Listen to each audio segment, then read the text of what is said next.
All right, everyone, here we are. Another wonderful Career Alchemy live broadcast with me, your host, Lori Swanson, CEO of Inspire Tech, private coaching community for women connected to tech who are at a career crossroads and ready to reconnect with their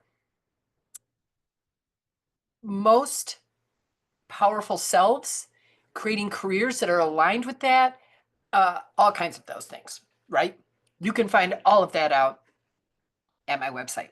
But also, I'm the founder of Career Alchemy Academy, a membership community where women gather several times a month if they want to, with several opportunities to do that, to support each other, to bring our challenges, to work on our mindsets so we're choosing thoughts that are productive and useful, not the ones that drag down our energy and slow down our progress to our dreams. So that's a fabulous thing as well. And we have here a QR code, and I believe often you can go right up to the screen really close to the QR code, or we will have it in my email. So go out to the website into resources and sign up for the career blog. It's called Inspirations. We may also have a sign up for this event already up on the website, but on May 23rd, Janine Firpo, the author of Activate Your Money, will be, I'll be talking with her about her career journey from, working with the beginning days of Apple Computer inside of technology to World Bank to the Bill and Melinda Gates Foundation. And she is a seasoned, like values aligned investor and social innovator who not only has this book, but I am a member of her Invest for Better, where she has circles of women that come together to learn about investing and not just the women think differently about money. And so, and where if you had it, if a, I'm not gonna go down the rabbit hole on this right now, but just know that this is a free event. You can register, and I'll be talking with Janine, and we're gonna learn about all kinds of different things about investing with our values and creating a path for money, which is interesting because that's what I'm going to be talking to you about. A little special report on money today, but a path for money that aligns with your values and makes a difference in the world. So do that. Join us for the event on Friday, May 23rd, noon Central Time. Okay. So today I'm bringing you a special report. Like I wish I had the ability to put across like the feed across the bottom of the LinkedIn live screen. Special report, special report. Um, a new approach to your relationship with money. So not long after we moved into our current home, we had an unfinished basement, and my husband and I, we got all moved in. We had a 2-year-old and a newborn at that time. Oh no, I don't even think we had a newborn yet. I was very pregnant, and we had our son. Our son Alex was there, but our daughter Rebecca was not in the world yet, physically. And so we moved into our family home, the home we're still in that we love so much. We had an unfinished basement, and we had a huge rainstorm. Now you know, we'd had rain since we moved in, but this was like one of those gushers, right? And I went downstairs and I'm like, oh my gosh, there's water seeping in through cracks in the foundation, in the wall. So we called in Permaseal, big fan of Permaseal, and had them come in and after the rain, fix the cracks.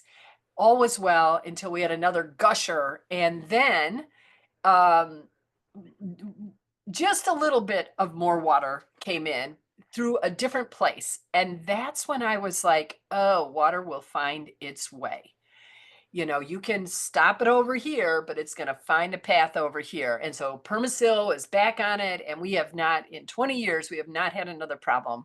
Thank you. Where can I find knocking on wood? Because water will find its way and it's so powerful. It's so powerful. And when I don't know what made me think about that, but I'm like, money's the same way. And I can actually tell you what made me think about that. So, recently, and I know you haven't missed this, probably, Gail King, Lauren Sanchez, and Katy Perry took a rocket ship into space and came back. And actress Olivia Wilde, and director, I believe she directs too, um, made a post out on social about Katy Perry, because when Katy came off the plane, she like kissed the ground and became a meme, an Instagram post. And Olivia Wilde said, quote unquote, billion dollars bought some good memes, I guess. And I remember thinking to myself, thank goodness. She's thinking, her thought is that it was a waste of money. My thought is it was how the money moved, that it flowed out of these, rich women's hands into the hands of the engineers, the scientists, the support team, you know, all of these people, the people who design, like the fashion designers, all of these people benefited from them spending their money so they could take this, what may seem frivolous, trip. But in my opinion, money found a way. And it can find its way, we've judged, like I think Olivia Wilde did, we've judged people for having these, over the top weddings, or a dress bejeweled in real diamonds that cost $1 million. You know, all of these different ways that money has, or the joyride into space, right? All of the ways that money has, or that money has moved out of someone's pocket, bank account, into the world so that it can flow into tech, into innovation, into people's salaries, you know, um, into logistics. So the point is that money does not like to sit still, and it will find its way. And even in what we're experiencing right now, the defunding of a lot of the government agencies is devastating. I am in a group where both people, where there are several people from the Washington, D.C. area, both members of the family work for the government. Both of them got laid off, abruptly. And it's hard, and it is hard. And I get that, and that people are hurting. But there's also the perspective that money is as powerful as Niagara Falls, and it's as abundant as the oceans, and that it might not be flowing like into research right now through the NIH, which stinks really bad, but those channels, but it will find its way through individuals, grassroots efforts, everyday generosity, and fancy cars, big yachts, over the top galas, rocket launches. There's a way in which money wants to move. It loves to flow. It needs people who can become channels, not dams, and in little and big ways. So before we roll our eyes at the extravagance, consider that the spending, even the flashy kind, is a channel for getting money moving again. That it is the way.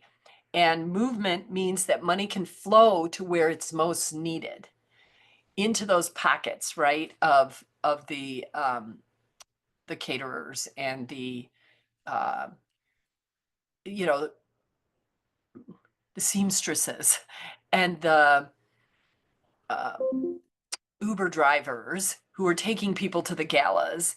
And, I just like think about that. Think about that's how I think about money is I really think that it's so powerful.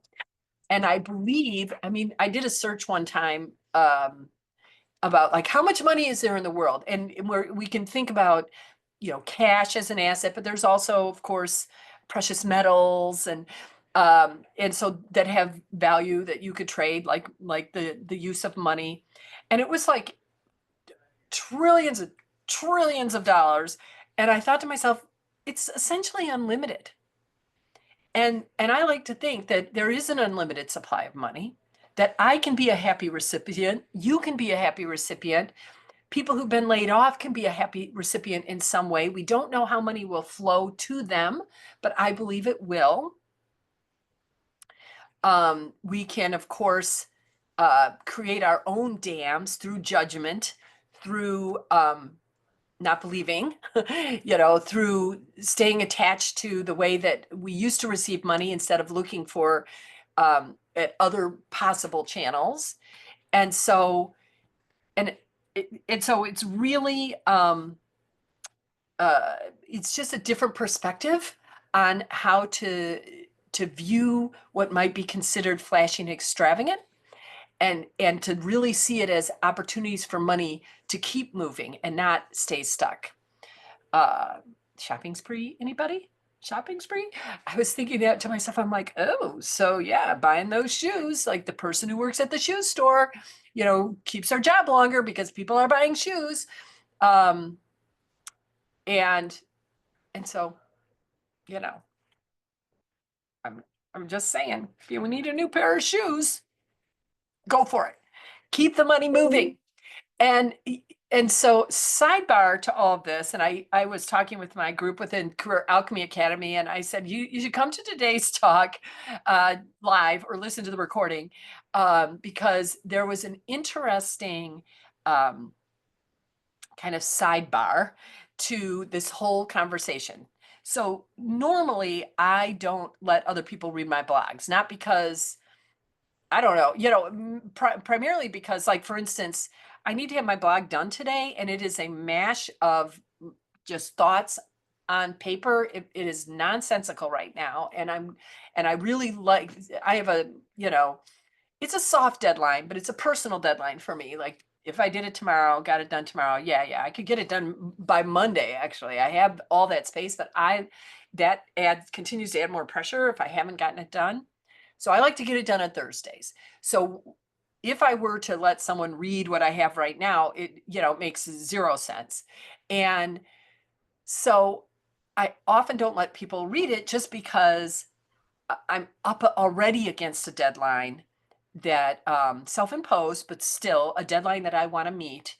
And I don't want to add other people's input and thought into which would cause me delays, because then I'd be rewriting and reworking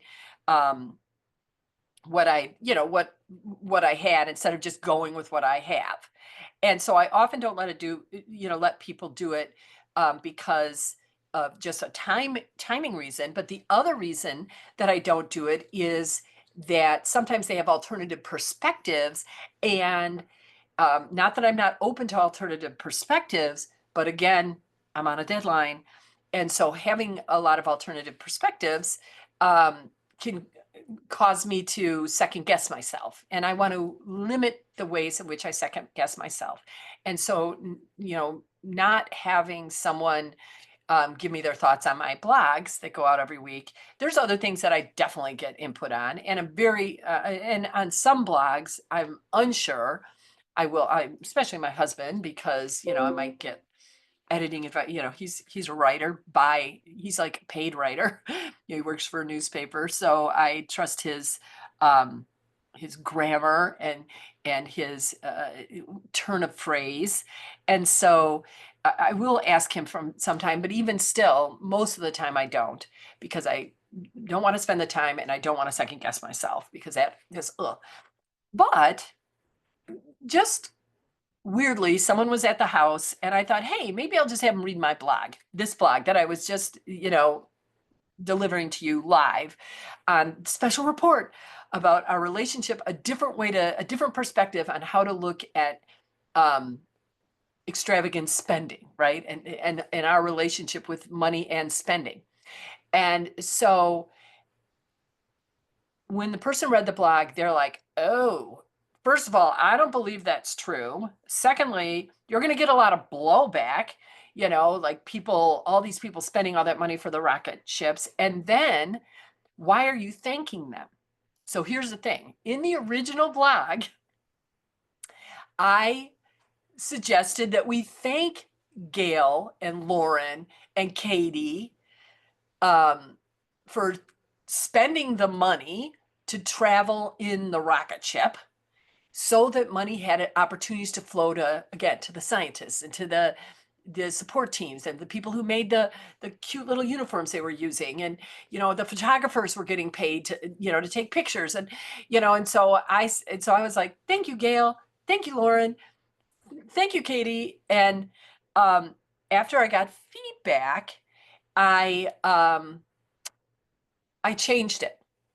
So what I said to you today was how it ended. It wasn't, hugely different, but I took out the thank you parts, right? And then what happened was all week, like my throat was really bothering me and I had so many gut issues, and I kept thinking about, is it something I'm eating? Because I have a lot of food sensitivities, and I'm like, no, I'm clean eating, and then I realized that because if it isn't something, like if I'm experiencing physical pain and it isn't something that like I twisted my ankle or something, it's not something that makes sense why it might be, then I start to ask myself, is there a way in which I may have I don't know, what's the term I'm looking for, like caused it um, through not telling my truth, is essentially, is there a way in which I might be feeling these pains? Because I believe our body knows, I believe it has genius in it. And I believe it helps to keep us in alignment with our true selves, our true nature. And so I'm having these gut issues, I'm having this throat issue, and I'm like, oh, okay, what if it has nothing really, it's not physical, but what if it's something else? And I'm like, so whenever I have throat things, one of the first things I think is there been a place where you haven't spoken up? Is there been a place where you didn't say your truth? You're like, what's happening? And then with gut issues, I often think to ask myself, was there a place where you didn't follow your instincts, where you didn't trust your gut? And when I asked that question, immediately I knew it was that I adjusted my blog in order to because I started getting nervous, that second guessing, right, that maybe this is wacky to thank millionaires for buying yachts. Um, and so I wanted to tone it down a little bit. And now I am like telling you this because I am not going to hold back. I do think, like, spend your money, Katy Perry, allow it to flow. Let the unlimited supply of money find its way into my pocketbook. I'm a happy recipient. Into your pocketbook. And then from there, I can continue. I'm not the dam, I'm the channel, and I can continue to allow this money through a new pair of shoes, perhaps, to flow and flow and flow like a river and flow like a river. So when I knew that I was going to talk about this today, I feel awesome. My throat doesn't hurt. My gut is awesome. And so, I do think there was some truth to that I needed to tell you, that I do think we should be thanking these people for keeping the money moving. That's my perspective. That's the special report today here at Career Alchemy. And an invitation, as always, to become a member of the Academy, the Career Alchemy Academy, or if you're looking for that one-on-one private coaching, I have a couple of spots, probably 3 or 4 spots left right now. that I would be happy to talk to you about that. So schedule a call and join our free event, special event with Janine Furbo, where we're going to learn more about money and um, the way in which women think about money and how they can build their generational wealth in ways that align with who they are and how they, what they believe, that is different than the way the system has been set up. For financial systems have been set up, because we know they've been set up by white men and in a way that worked for them, but it didn't really work for us. And that's why women didn't really get into the markets in the same way. But now we can. And there's so many ways to keep your money flowing, that builds wealth for you and helps the world. So that's my perspective. That's it for today. Looking forward to this month. I have like, I think the next two are going to be moved probably to Thursday at 11. I know one of them might even be a totally different day than that. So just look for the announcements in my newsletter. Join the newsletter here on LinkedIn so you get that information as well. So you know when I'm coming live again. Bring your questions. If you have something you want me to talk about, or a question you want me to answer, I think I should do a Q&A coming up, career Q&A type of thing. It could be job search. It could be, I was just talking to one of my private coaching clients about her awareness around how she thinks about herself during a job search. So when she was working, she felt good about herself, because we tie our identities to our jobs, right? And to our titles and to the regular salary we're getting. And now she doesn't have that. And she's realizing that she's, because she had tied her identity to that, her value, her worth, that she's having a hard time, which of course is slowing down the job search. And it's all about what we're thinking that's creating this low vibe energy. And so we're working on the mindset. And so you can bring your mindset questions too. I love helping you reframe your thoughts. You can bring, something you're struggling with, an interview that went south, all of that. So I'm going to be thinking about that. And if you want me to do a career Q&A here on LinkedIn, please message me below or email me, let me know so I know that's something you want. Or if you want something else, tell me. Just ask. All right. Talk to you all soon. Have a great week.